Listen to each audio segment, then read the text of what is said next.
안녕하세요, 테일인입니다. 매일 드시는 각종 영양제와 건강기능식품들 효과를 보고 계신가요? 지금 드시고 있는 것이 식품인지 건강기능식품인지 그리고 의약품인지 혹시 알고 계신가요?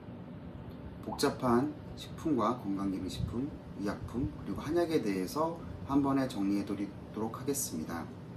어떤 것을 어떻게 먹으면 좋을지에 대해서도 말씀드리도록 하겠습니다. 식품, 건강기능식품, 의약품에 대해서 제가 표로 정리해 보았습니다. 식품, 건강기능식품, 의약품은 공통적으로 어떤 원료를 사용해서 만들게 되는데요. 이것이 같은 원료일 수도 있고 다른 원료일 수도 있습니다. 어떤 목적으로 어떻게 가공하냐에 따라서 그리고 품질 관리를 어떻게 하냐에 따라서 법에 따라 나뉘게 됩니다. 이 법이라는 것이 매우 중요하게 됩니다. 그래서 같은 것을 사용하더라도 어떤 법에 어떻게 적용을 받느냐에 따라서 식품인지 건강기능식품인지 원료 의약품을 이용한 의약품인지 나누게 됩니다.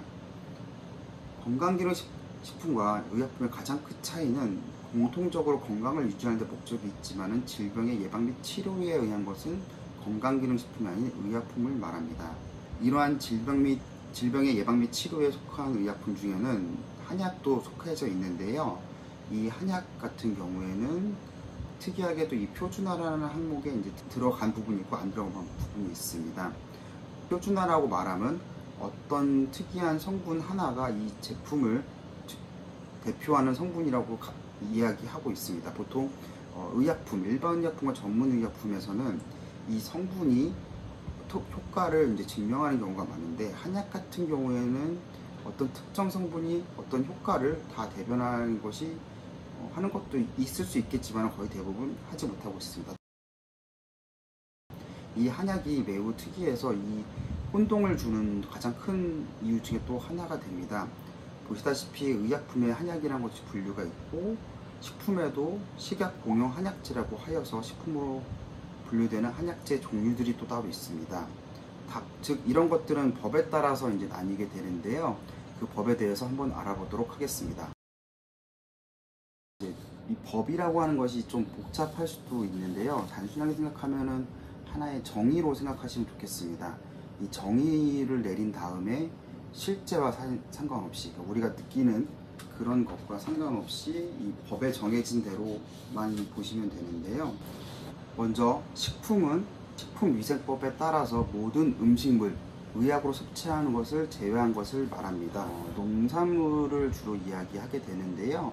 어떤 가공을 겪을 수도 있겠지만 여기서 말하는 가공은 단순 가공, 차로 만들면 말리거나 분쇄하거나 단순하게 끓여서 만드는 아니면 유산균을 함유한 음료 등이 있습니다. 약사법에서 이제 의약품의 정의가 나옵니다.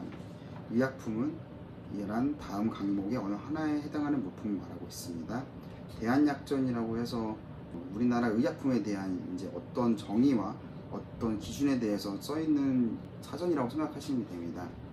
그런 것에 실린 물품 중 의약 외품이 아닌 것, 사람이나 동물의 질병을 진단, 치료, 경감, 처치 또는 예방할 목적으로 사용하는 물품 중 기구, 기계 또는 장치, 사람이나 동물의 구조와 기능에 양리학적 영향을 줄 목적으로 사용하는 물품 중 기구, 기계 또는 장치가 아닌 것을 이야기하고요. 한약이란 동물, 식물 또는 광물에서 섭취한 것으로 주로 원형대로 건조, 절단 또는 정제된 생약을 이야기합니다. 한약 제제는 이러한 한약을 한방의 원리에 따라 배합하여 제조한 의약품을 말하는데요. 일반 의약품은 다음과 같은 기준에서 약사법을 이야기하고 있습니다. 일반적으로 오용 및 남용에 대한 우려가 적고 의사의 처방이 없어도 안전하고 효과 있게 사용할 수 있는 의약품을 이야기하고요. 안전한 의약품을 이제 부작용이 적은 의약품을 이제 일반 의약품이라 분류하고 있고요. 전문 의약품은 이제 일반 의약품이 아닌 나머지 것들을 이제 전문 의약품이라고 이야기합니다. 건강기능식품이란 인체에 유용한 기능성을 가진 원료나 성분을 사용하여 제조한 식품을 이야기합니다.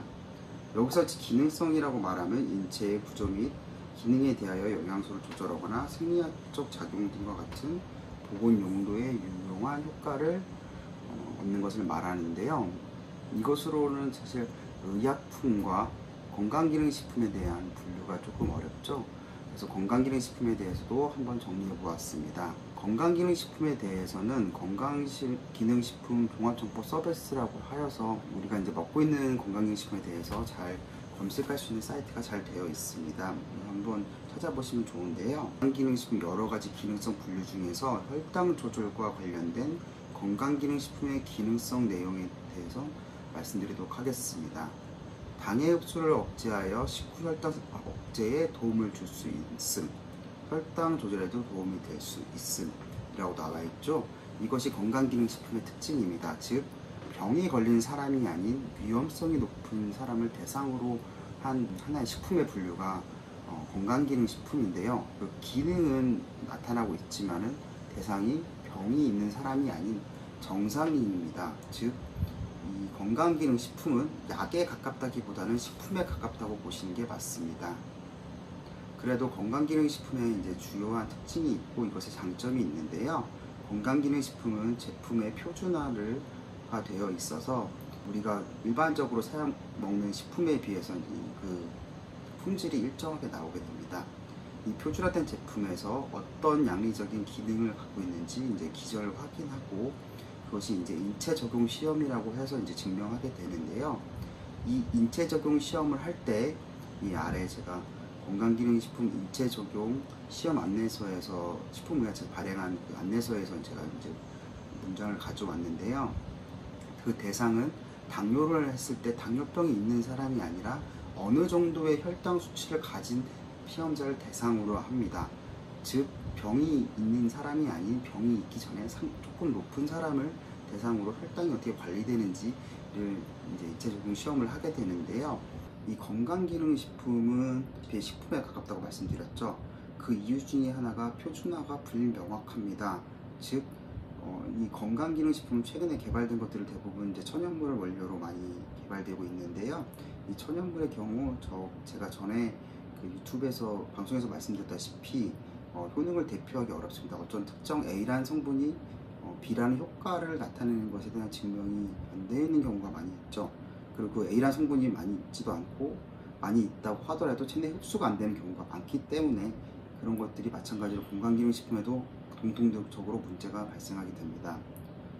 그리고 이 인체적용 시험이라고 말하면 질병을 가진 사람이 아닌 약간 애매한 분류로 되어 있는 정상인 대상으로 하기 때문에 효과 증명이 조금 어려운 부분이 있습니다. 치료 효과나 어떤 특정 마커, 즉 당뇨를 마커로 한다면 당뇨 혈당 수치가 얼마큼 줄어드는지에 대해서 애초에 효과가 크게 나타날 수가 없죠. 왜냐하면 조금밖에 이상 수치가 조금밖에 없으니까 정상인으로 분류된 거고, 정상 수치인 거에서 범위다 보니 이 피험자가 밥을 많이 먹어서 됐는지, 물론 그런 것들에도 관리를 하게 되지만 어떤 것들에 있어서 그 증명이 조금 어렵습니다. 그리고 비교적 인체 시험보다 약품 개발하기 위한 시험보다 그 인체 적용 시험 같은 경우에 시험 기간이 짧게 됩니다. 그래서 효과 증명이 조금 애매하고요. 이것의 가장 큰 약간 제가 생각할 때 문제는 뭐냐면은 도움을 줄 수 있다는 것이 법적으로 정해져 있습니다. 즉 이것은 도움을 줄 수 있다는 것이지 확신에 대한 것이 아니거든요. 왜냐하면 질병의 치료와 예방에 대한 것은 의약품으로 규정되어 있기 때문에 건강기능식품 같은 경우에는 거의 도움을 줄 수 있다고 하는 것이 전제이기 때문에 먹어서 병이 생기지 않는다고 이야기해도 안 되고 할 수도 없는 것이 상황입니다. 아무래도 법적인 것을 말씀드리고 정의를 말씀드리다 보니 말이 조금 어려워진 것 같아서요. 예시로 설명드리도록 하겠습니다. 제가 인삼을 예로 들었는데요. 인삼 같은 경우에서는 한약재이기도 하지만은 식약 공용 한약재로 식품으로도 분류됩니다. 우리가 흔히 삼계탕을 먹거나 시장에서 인삼을 구매해서 인삼술을 담가 먹기도 하죠. 이렇게 식품으로 분류되기도 합니다. 또한 이것을 어떤 성분을 표준화하여 건강기능식품으로 분류가 되기도 하고요. 이 원료의약품인 인삼을 이용해서 일반 의약품과 한약 제제인 인삼을 이용한 의약품이 있게 되는데요. 조금 더 살펴보도록 하겠습니다. 식품으로서 인삼 같은 경우에는 특별한 규정은 있진 않죠. 원료 산지나 잔류 농약 등에 대한 식품 규정은 있지만 식품의 특징에 대해서도 어느 정도 분류는 하고 있지만 그 성분에 대해서는 특별히 검사하고 있지는 않습니다. 하지만 이제 건강기능식품을 했을 때 이와 같은 인체 적용 시험을 통해서 인증받은 개별의 인정원 원료 라는 분류가 있는데요. 거기서 인삼 추출물 같은 경우에는 보시다시피 진세놀사이드 RG1과 RB1의 합계로서 3에서 80mg 정도 되는 것들을 이제 재료로 사용했을 때 이것이 건강기능식품으로 인정을 받을 수 있는 거고요. 의약품에 같은 경우에는 한약과 원료의약품인 한약을 이용해서 일반 의약품과 한약 제조를 만들 수 있는데, 진세노사이드에 대한 기준은 일반 의약품만 적용받고 있고요. 한약 제제 같은 경우에서는 한의원이나 한약국에서 약을 만들 때 인삼 페독스라는 약을 만들 때 특별하게 인삼에 대해 함량을 측정하고 있지는 않습니다. 이것도 마찬가지로 식품으로도 사용하고 있고요. 건강기능식품을 먹기도 하고 있고요. 원료의약품인 비타민C를 이용해서 완제의약품인 일반의약품으로 비타민C를 먹기도 합니다. 비타민C 같은 경우에는 하나의 성분이기 때문에 표준화된 방법이 있는데요. 조금 더 살펴보면은 식품 공전에 이런 비타민에 대한 시험법이 있습니다. 식품과 건강기능식품 공통적으로 될 수도 있는 게 기능도 갖고 있지만 영양성분으로서 역할이 크기 때문에 아무래도 그런 것 같습니다. 그 다음에 의약품으로 썼을 때는 이제 원료 의약품 비타민C를 이용해서 일반 의약품을 만들게 되고, 흔히 우리가 먹는 하나의 영양제를 예시로 가져왔습니다. 인삼 같은 이런 천연물을 이용한 식품, 건강기능식품, 의약품들과 우리가 평상시에도 먹고 있지만 또 부족한 영양소를 섭취하기 위한 제형으로 나오는 비타민 U 같은 것들은 혼재돼서 많이들 이용하고 있습니다. 이런 것들에 대한 분류는 사실 좀 자의적으로 법으로 의한 분류입니다. 식품 같은 경우에는 어떤 성분에 대한 기준이 있지 않습니다. 건강기능식품과 의약품 같은 경우에 그러한 이제 성분에 대한 기준을 정하게 되는데요. 한약재 같은 경우에는 원료의약품과 완제 기준 함량에 대해서 평가를 하고 있지만은 한약 제제로 만들 때는 일반적인 제가 말씀드린 한약 제제는 한의원이나 한약국에서 만드는 이러한 탕약을 말씀드리는 거고요.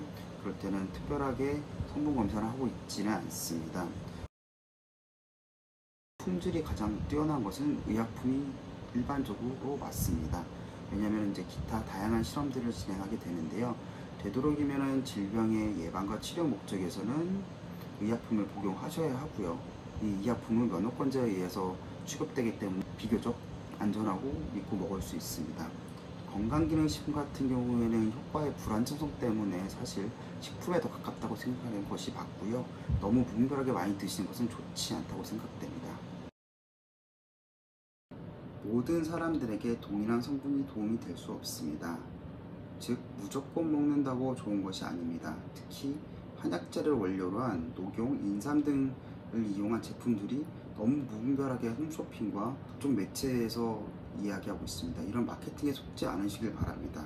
영양분, 특히 이런 비타민 U 같은 경우에는 최대한 자연 상태의 것을 섭취한 것이 좋습니다.